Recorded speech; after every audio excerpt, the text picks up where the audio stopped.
All right. No. All right, let's do this.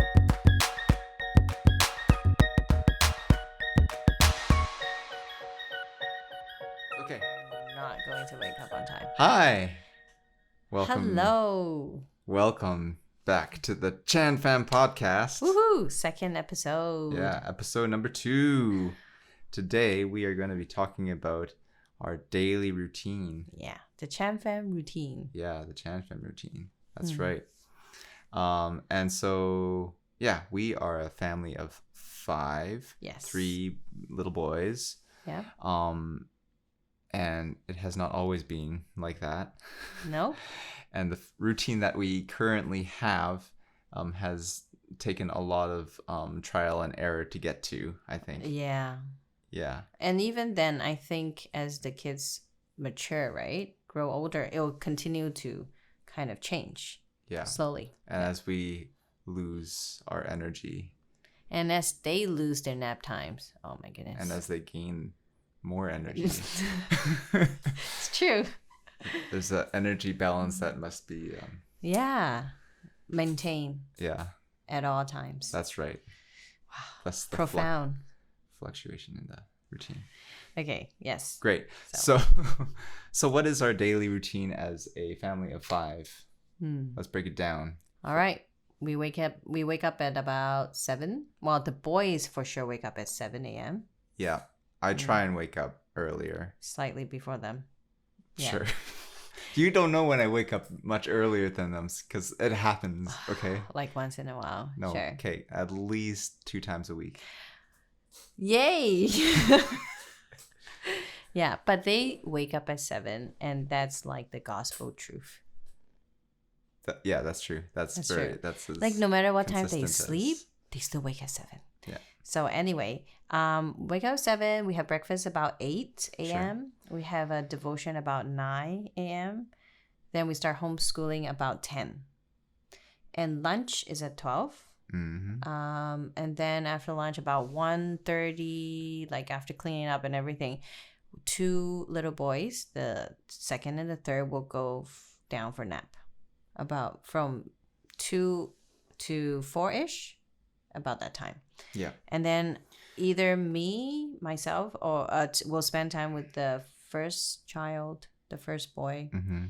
Yeah, just doing homeschooling or playing some games, or daddy will spend time with him. Yeah. And then when the little boys wake up at about 4, the whole family will go for a run or exercise. Yeah. Some kind of This exercise. is something that we started recently. Just started. Yes. Yeah, like last week. Yeah. Has it only been 1 week? I feel like we've been running for 2 weeks. Maybe 2. Yeah, 1.5 maybe. Yeah. Okay. So, and then by 6, we try to have dinner by 6, between 6 to 6:30. Yeah. And then by 7, we are going through our bedtime routine, which involves brush teeth, have a shower. A shower usually after exercise nowadays. Right. Now that we're doing running, then we do shower before, when we get home before dinner, before dinner. and then we brush teeth, change into pajamas, and read a story. Then we have what's your high and low, and then pray, and then lights out. Yeah. And then they'll call us back a couple times. I mean, besides that, we try and get the house in order at about between 8 to 9:30. It depends on how fast we do things, and and then with whatever time we have left, we try to do a podcast. Yeah. And then we've been trying since 10 o'clock. But attempt to almost 12. Attempt to go to sleep before 12, ideally 11:30. And which hasn't happened yet for a long time. But we have to get back into it. Otherwise, been sleeping past 12 for like over a week every single night. Yeah, we got to kick that habit. So we've got to finish this podcast right now. Shoot. We have 8 minutes to finish this. Okay. No, well, it's okay.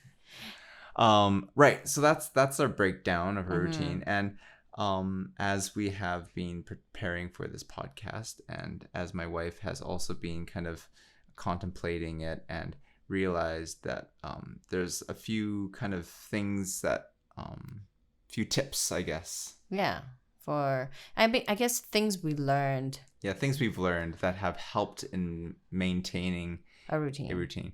Yeah. I mean, if you, like, so hearing that, like, our breakdown of a routine, maybe for you guys it sounds like pretty to the dot, like, oh, at this time, at this time, at this time. Yeah. And we have found having 3 children, it is for the benefit of everyone's sanity. Yeah. I think we talked about this before, but when we had one kid, we really didn't have a schedule and routine, and it was fine at that time. It was really like on the go. We can just pick up the child when he's sleeping and go wherever. We even like play at gigs at night with our kid, with our baby. Yeah. And it was a lifestyle that really that worked with one kid. Yeah, and no longer works. Yeah, with 3. Now, what makes, like, these days especially awkward and difficult is that, I mean, both of us are stay-at-home parents and kind of working from home. Yeah. And because of the coronavirus, our kids are not at school. So all 5 of us are at home. Yeah, all the time. Which means that we need to heck a plan the week. Yes, So we have 7 tips. I made a title here: 7 tips for a successful routine as a stay-at-home parent. Yes. Yeah. So hopefully it will help a little bit. Yeah. So number 1, that's your tip. Sure. Tip number 1: plan the week ahead. So Benna and I would find an evening, like a couple hours, where we just take out our agendas and we look at the week that's coming up, and then just plan what exactly is happening each day, and what do we need to get done, and when can we slot those things in. And when you're doing your work, I'm taking care of the kids. When I have to do my work, you're taking care of the kids. So we back up a little bit to explain a little bit, because we both have I'm working as a part-time admin at a charity, and then I also tutor. Before the virus I was tutoring, and I have a bookkeeping job, and Konrad has his video like motion, what's it called? Videography, freelancing, freelancing music work. production. Yeah. So we tried different ways to make it work. Like, in the past we did like, Konrad, you work in the morning, and in the afternoon you take care of the kids, and in the night you're working at night. So we tried like different combinations, and it hasn't worked that well until I feel like this is one of the best one. I think is that we dedicate each day like of the week to each other. So Monday, Wednesday, Friday, Konrad will work, and I'll take care of the kids. Tuesday, Thursday, Saturday, when I was teaching, I will work, and he'll take care of the kids. So at least when I start working, I'll get into that working mode, and I can start in the morning until evening, and he can do that too for himself. Yeah, and I think a good thing about that is that when, for example, I lock myself into the bedroom and in the studio and I'm working, I don't have to feel guilty that I'm not spending time with the family, because I know this time is designated for me to do my work, and we've all under the same like understanding. So it's good that we are all on the same page. Which brings us to the second point, which is delegate the task. Ooh, indeed. Isn't this such the order, thank you, Konrad. You're welcome. Writing it out in such an orderly manner. Welcome. I delegated myself to this task. So I think this is a point that I contributed. I think delegating tasks, especially between the caregiver, which is in this case us, like who cooks, who goes into lock themselves in the studio and work, who takes care of the kids, every single need. It's really important. So I won't be having expectation like, Konrad, like if I have 2 kids who pooed, okay, I just have to handle it myself. I'll just have to change one and then change the other one. I won't call him out of the room to say, hey, come and help me change the other, because this is his work time, and I have already said I'll take care of the kids. So it's very good. And then he does the same thing as well. If I'm working, he will not disturb me and say, hey, can you help me do this or that? Because that's my work time. It's really good, I feel. Yeah, so there's no like bitterness, like, oh, Yeah, why isn't yeah. she doing her part? Or Yeah, like, yeah, why? yeah. So like Exactly. we communicated who's doing what, and then that sets the expectation, so there's no second guessing or feeling guilty or Yeah. all those things. Or holding grudges and stuff like that. Indeed. Yeah. You don't have any grudges, do you? No, I don't. Actually, I do. No, I'm just kidding. Oh, man. Okay. All right. Tip number 3. Mm-hmm. Okay. This is wake up before the kids. Oh, yeah. Because the kids wake up at 7 quite consistently. And what we had been doing previously is, because we had jet lag. No, even before Christmas, before we were traveling, we had gotten into a bad pattern of right. Yeah. going to sleep past 12, sometimes 1:30. And we wake up at about 8, 1 hour after the children. Yeah, it was so bad. They were screaming outside. Yeah, they're fighting. And we were like just lying in bed, too tired to get up. Yeah. Man, those were the dark times. So that's like a very bad cycle to get ourselves into, which we are trying to break out of. Because what happens is we wake up and we yell at them. Yeah. And when they're not really at fault, right? As in, like, they're just being themselves, playing. So for everybody's sanity and emotional well-being, yes, we should wake up. We have to go to sleep early, so that we can wake up early. Yeah, I know. And kind of be like emotionally, spiritually, mentally centered before the kids wake up. So yeah. That's our tip. That's it. Yeah. Number 4, that's my tip. Yeah. As in, like, I really see this as quite crucial in maintaining a schedule and a routine, is that I think meal times and nap times should be consistent. Well, I never used to believe that back in the days when I had only 1, but with 3, it's so crucial, because even if everything between wake time and nap time or meal time has gone wrong, at least you have that nap time to look forward to, when they're down, and you have a little bit of a quiet couple hours. So then it just helps me to just gain back some kind of sanity. If everything in between got messed up, but at least I know 2:00 they're going to nap. I'm gonna have some peace and quiet for a little bit. Yeah. I guess they sort of like act as like restarts. So if you messed up the morning but you're still like on time for lunch, then afternoon you just like, oh, 算了. Yeah, 算了. Whatever. 算了. 唔緊要啦，是但啦. And actually, I mean, the thing about mealtime being consistent is that it also helps with that you can like look ahead a few hours and say, hey, I only have that, if it's 5:00, okay, I can't play a board game with you now, I'm sorry, because I have to start making my dinner, for everybody. So you won't like start something with your kid and like go into dinner time and like push back dinner time, hence pushing back sleep time, and everything messed up, everyone's like cranky. So it's good to, I think, have a consistent nap, sleep time, and meal times. Yeah. Because you said that, I just switched tips number 5 and 6 around. Because that leads into tip now, number 5, which is anticipate the next stage of the day. Yes. Yeah, because I think also the kind of naive way of working is that, lunch is at 12, and then you get to 12 and you're like, oh wait, I have to make lunch.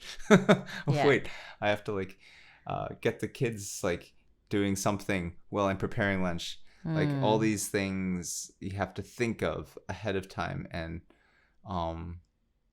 like I think an hour before the next item of the day, I feel like you need to be starting to prepare, and that's something depending on how fast you do it.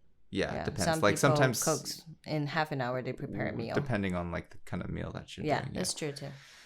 And that being said too, like if you feel like you're falling behind on a certain thing, like in the morning when we're doing homeschooling and lunch is fast approaching, and I don't have time to make sushi, I'll just make peanut butter bread. Yeah, just just be okay with eating peanut butter and jelly sandwich for lunch. Yeah, but I think this tip is especially important for that time when nap time ends, because once the kids wake up from the nap, then it's just like go go go go go, right, until they go to sleep. Yeah, until they go to sleep. So we have to be really prepared for when the children wake up. We don't want the children to wake up and be caught off guard and then be scrambling to do things while the baby's crying, doesn't have his milk ready, the toddler's woken up and has gone and found an activity, and then now that they found an activity, you have to pull them away from that activity. Yeah, that's right. Yeah. Which brings us to the next point, actually. Yeah. Don't stress tip out. Number 6? Tip number 6. Yes. Don't stress out. Don't stress out if you're behind schedule. I think there's always grace. Yep. Yeah, I think even if like things you plan out that you wanted to do during the day and it didn't happen, it's okay. Like, as long as everybody is sane and happy and alive, just move on, skip the item, move on to the next one, and try to get the nap times in. And sleep time on time. Yeah, so. I think it's good that we make a routine, and like we write it out at this time we do this and this and this and this, but then we need to be flexible for when things happen, because things always happen every day. Like the children are moody, or whatever we plan to do for homeschooling takes longer than we they suddenly don't want to write, they suddenly don't want to read a book, they suddenly don't want to color and then or do a craft. Then you just like, oh well. Or like in our mind something seems to take less time than it actually does practically. So that stuff just happens, so you just have to roll with it and don't like get And something that we like to do is once in a while we just say screw it, schedule, and we go out. Hallelujah. Yeah, I like those days. Like those are fun days, and we just go to Ocean Park. But that's also what makes having a schedule that you follow consistently help in when you do decide to go out on a spontaneous outing. You don't feel guilty that you're doing that, because you know that the next day you're back into the routine and you're still covering all the ground. Yeah. It's true. In that routine. Yeah. Yeah. Cool. So, last one. Our last tip. Tip number 7. Don't let housework pile up. Yeah. This is, I think, something that we have recently, like in the last month, learned, finally put to practice. But I think it's because of the coronavirus. It helped in the sense that it made us do our laundry almost every day now. Yeah. So then the laundry bag is not a mountain, and we don't leave it sitting there for a week, or the clean laundry on our bed for a week, Yeah, I think I had watched a YouTube. There's a mother who was saying like what she does is that she does a load of laundry every day, and I was thinking, that makes more sense. It's like, that must like use a lot of like water and stuff.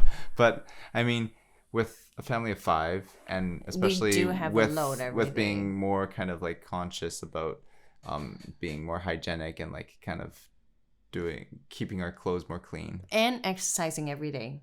Yeah, that's true. So we sweat a lot too. By the nature of our lifestyle, we do need to do laundry pretty much every day. So we have been, do a load, hang it, and then the next day dry and just fold it and put it away. And if we just like miss it for one day, then we're just over our heads in laundry. Yeah. Same thing as dishes too. Like just like with so many people that you're cooking for. I know. We at least one This meal is why you people use. have helpers.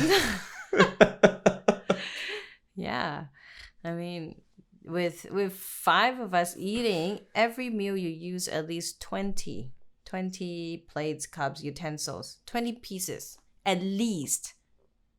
Yeah. Yeah. Yeah. So just to not be covered in dishes and dirty clothes. Yeah, you just have to do them every day. Yep. Delegate the task. To have a clean and tidy house that you can wake up to.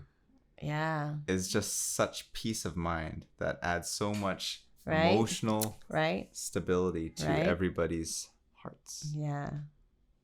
Right? Who taught you that? You did. You're a good teacher. Thank you. You were right all along. Oops, someone's crying. My child is crying now. Okay, so we should wrap this up. Yeah, it's a good segue. 12:08, child crying, and we have finished our tips. Yes. 7 what tips. else is there to say except see you next time? Let's address the screaming child and go to sleep. Yes, we should. Okay. All right, good night. All right, good night, and see you at next episode. See you. Yeah. Okay. Bye-bye.